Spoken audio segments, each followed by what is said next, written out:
Hey guys, it's Kevin, my review for Bad Times at the El Royale.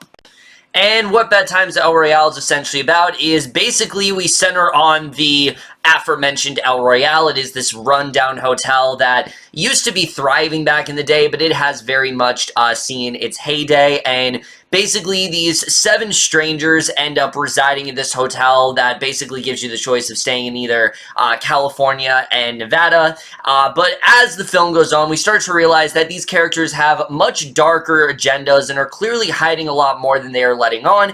And eventually everything does converge, and that's really all I'm going to say.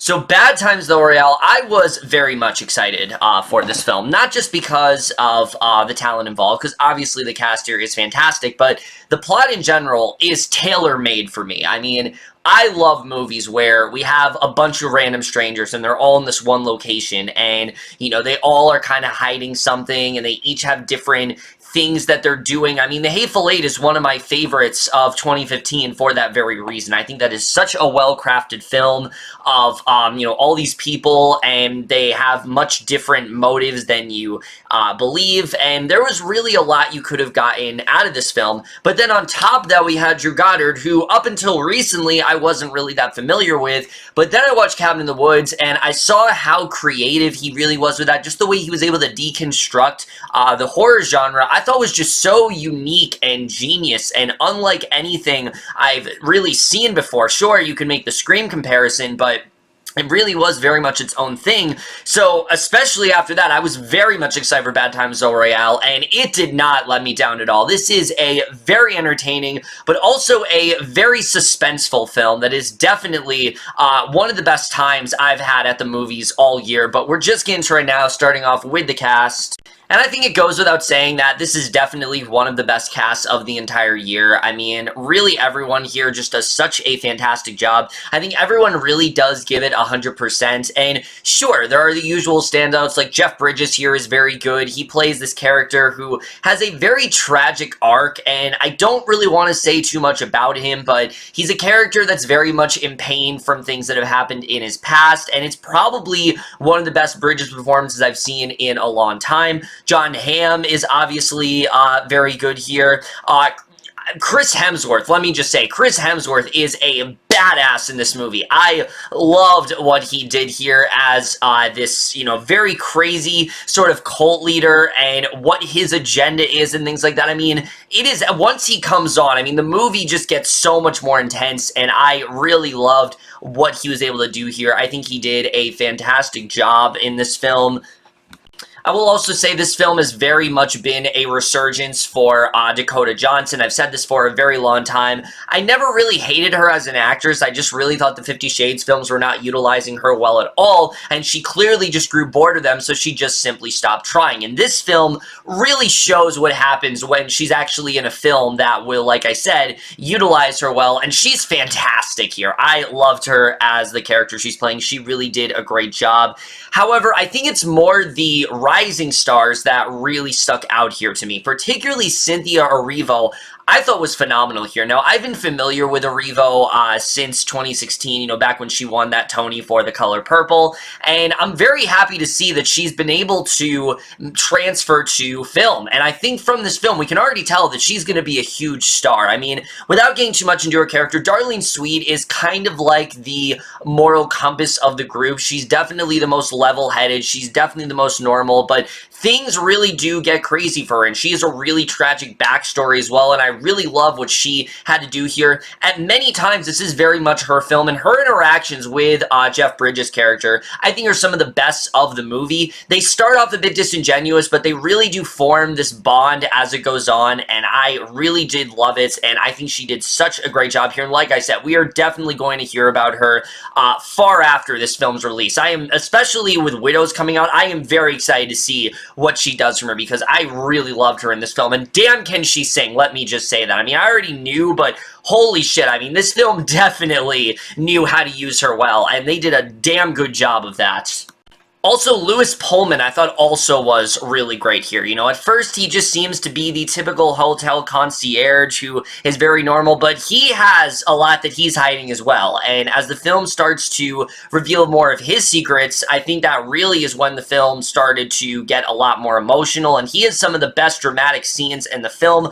One scene in particular with him, I was like, holy shit, like, I was honestly freaking out over this one revelation with his character, but really everyone here is so well casted. Everyone just does such a fantastic job, and I was very impressed with everyone's work in this film.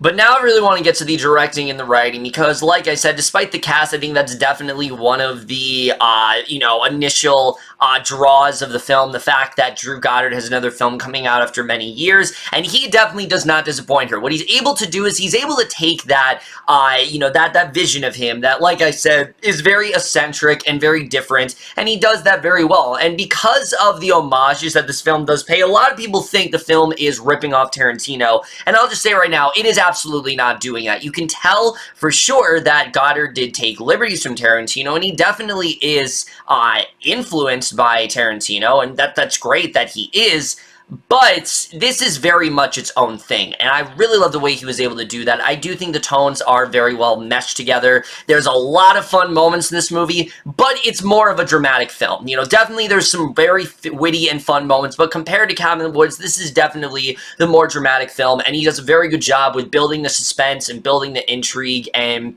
I really loved what he was able to do here. I really did think his directing was spot on, and Goddard continues to show why I think he is one of the rising talents out there. I can't wait to see what he's going to do after this, because he definitely, one, I love how long he waits to do certain projects, because you can tell he definitely waited a considerable amount of time. And now I did hear that he was delayed, but I'm glad that he did wait, because I did think he churned out the best product possible, and I really love what he did do here. In terms of the writing, I think this film is also very good. But also through the writing, he's still able to craft a very good story, and I really do love the story to this film a lot. Now, similar to other films I review this year, I can't really tell you what that story is, because the trailer doesn't really tell you, and it actually takes a while to figure out what's really going on. So I'm going to try to dissect it as best as I can without going into spoiler territory, but I will say, every single character in this film, the way they start out and the way they end is very satisfying, and I really loved what he was able to do here. I think all these characters are very interesting. They don't go in the direction that you expect them to, and that's something that I definitely really loved seeing here. Sure, there are storylines where, like, you can kind of see where it's going, but I guarantee there is not a single twist in this movie you'll be able to predict. I certainly wasn't able to, and I thought they were all very well handled. I really loved where a lot of these stories did end up going. But again, the way that he tells this story, I thought was really well done. And that is one of the things where people will say he's ripping off Tarantino. And sure, the nonlinear structure, that's something that Tarantino has very much mastered at. But there are other people who have done that genre, like Wes Anderson and things like that.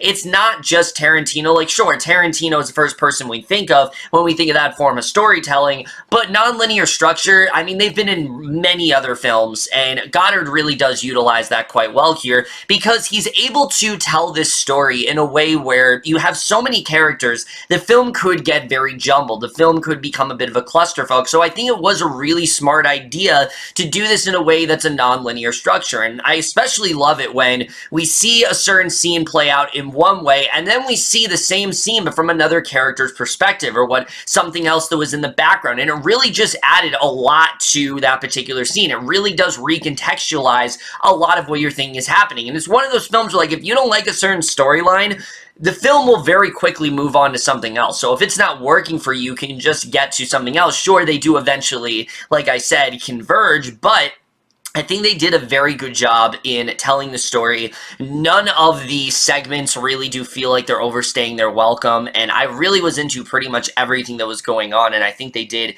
a very good job with that overall.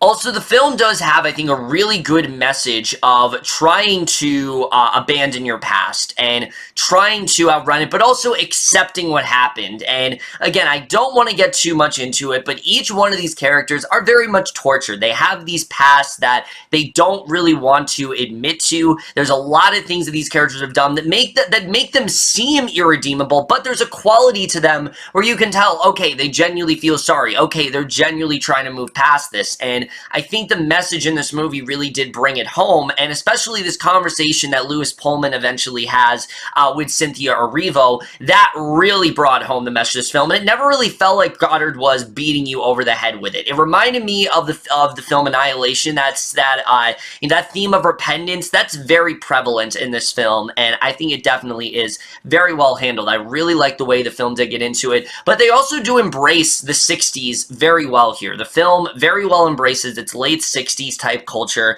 You really do feel like you get into that environment, and I do think they did a really good job with that, you know, the hippie culture and things like that. There are certain things characters can say in this film that might not be the most PC, but again, because of the fact that it's the 1960s, it does in fact work, and for me, I thought it was definitely really great to see.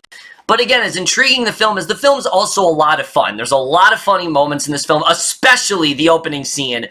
Might be one of my favorite opening scenes of the entire year. I love the way all these characters do meet. It kind of feels like a play in the way it's structured, and just the interplay between all of them. It's just so great. They all work so well together, and I really loved everything about this one scene. There's so much witty dialogue here and there. I will say there are a couple times the tone does feel a little bit unbalanced. You know, there'll be times where it's comedy and then suddenly it's more of a serious scene. But for the most part, I was very entertained. And that's the thing with this film. While it is a film that is very riveting and very intense, especially in its third act, holy shit, it gets crazy. It really does stay entertaining. It really does stay a lot of fun. And again, that really is kudos to Goddard's writing here.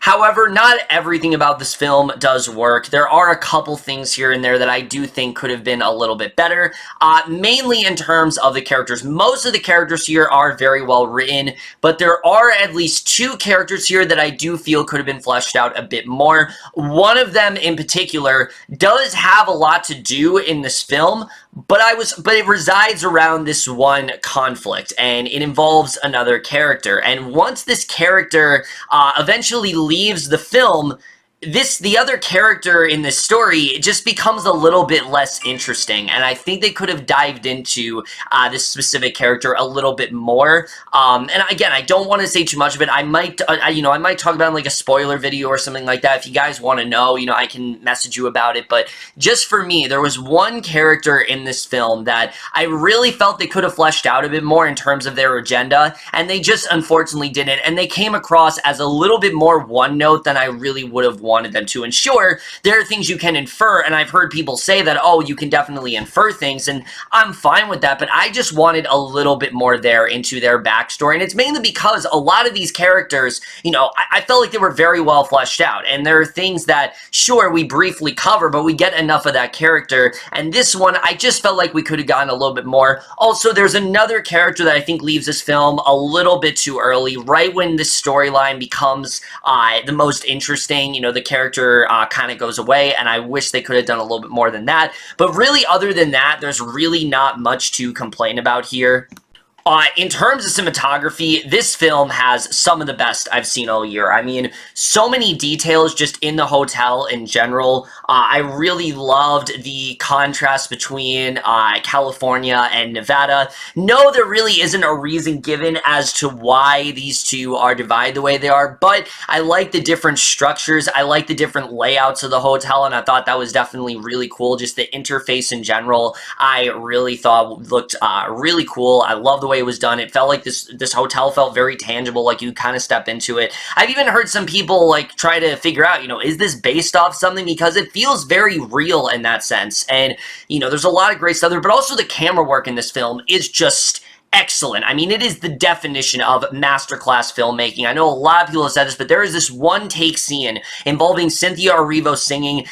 it has to be one of the most intense things I've seen all year. I mean, that whole scene, you know something is going to go wrong. You know something is going to happen, but it's so quiet in that way, and I love the way it's done. There's a lot of great shots like that. They really do go all out in terms of camera work here. There's a lot of countless shots I can think of, and I was just very impressed by the cinematography here. Not only there's the costume design on point, but I also, like I said, I thought the way the hotel looked and the different movements that the camera would make. There's a lot of really great stuff like that going on here, and I think the film very well used that to its advantage. Because again, sure, the story is not the most original. There definitely are things in here that are very original, but I think they really did put the camera work to good use here, and I was very impressed by it here overall. The score to this film, I also really love. If you love like late 60s music, you're going to adore the music in this film. It's implemented very well. It's a lot of fun, but also at points it works in terms of really intense scenes, particularly this one scene with Chris Hemsworth when he first comes into the film. One, the introduction music they use for him is fantastic, but two, he has this obsession with music where he doesn't want things to be too quiet. He always needs music in the background, and it just adds this sort of very unnerving vibe to the music that wasn't there before, and I love the way they were able to do that. And the editing, I will say this film is very well paced. I really love the editing a lot here. A lot of people have said, oh, the beginning's too slow, and for me, I don't have a problem with that because the beginning is when we're really getting to know these characters, and we're really getting a sense of who they really are, and I think they did a really good job with us getting into them a lot more, you know, getting to see their agendas, and then, you know, it's one of those films where you just need to be patient. Like, if you're bored by the first half, just be patient because the film does get interesting. The film, once it gets to its crescendo, it is incredible, and it gets completely crazy and ridiculous, and you know, maybe not ridiculous, but it gets insane for sure, and much more than you would expect. The film actually does get very violent in the last act, and, you know, again, if you're bored by that first act, just, I assure you, it will, in fact, get more interesting, and I really did love where they end up going. Ultimately, Bad Times at Royale is pretty much everything I wanted it to be. Sure, there are some characters that I think they could have dived into a little bit more, and maybe the film isn't the most original thing in the world, but it is still a very good example of who Drew Goddard is. You know, the story he was able to make, I really did love a lot. The characters that he ended up writing are very well done. There's a lot of memorable lines and things like that in here, and it is a film where after you're done with it, you kind of do want to watch it a second time, because what you find out about these characters, you can rewatch it now through a different lens, and you see it in a different way, and I'm very interested in seeing, you know, whenever I do get around to rewatching this film, which hopefully is very soon, because I know the film did not do very well, unfortunately. I'm hoping when I'm able to do that, it'll give me a new sense of what's actually going on, and maybe I'll even like the film a little bit more, but I encourage you guys, see this film as soon as you can. I think it's definitely one of the most entertaining things you'll see all year. It's not quite on the level of Cabin in the Woods for me, but it still is a very, very entertaining film that I definitely had a blast with, and I am definitely going to give Bad Times at the El Royale overall an A-. But that's in my review, Bad Times at Royale. Let me know what you guys saw this movie overall, left your thoughts, and we'll see you guys in my next video, and we'll see you guys for that. Okay, bye.